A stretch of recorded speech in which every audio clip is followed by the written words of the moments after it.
यूनान कश्ती का अलमनाक हादसा अपने पीछे कई करबनाक दास्तानें छोड़ गया। कई माओं के जिगर गोशे गए तो कई घर उजड़ गए।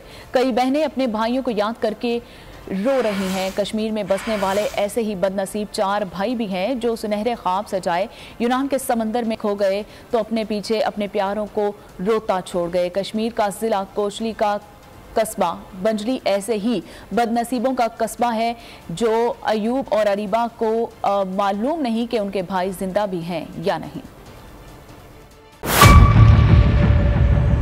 मेयर कराची के इंतखाब की जंग, बोल ने फिर छोड़ दिया सबको पीछे। इस वक्त मुर्तजा वहाब मुंतखब हो गए हैं मेयर कराची, ये ऐलान कर दिया गया है बाकायदा तौर पर। अब सहाफती रिवायत रखी बरकरार, बोल ने दिखाई सबसे बड़ी ट्रांसमिशन। और ये एक्सपेक्टेड था। मैंने आपको कहा कि नंबर गेम में जमात इस्लामी के पास नंबर पूरे नहीं है। लम्हा बलम्हा की सूरत हाल से किया बाखबर आवाम को। रेंजर्स के एहलकार और पुलिस के एहलकार हैं वो हाई अलर्ट हैं और वो इस बात की कोशिश कर रहे हैं कि अब कोई नाखुशगवार वाक़या जो है वो रूनुमा ना हो सके, क्योंकि बोल है सबसे पहले सबसे आगे। सब्सक्राइब करें और बेल दबाएं ताकि कोई खबर रह न जाए।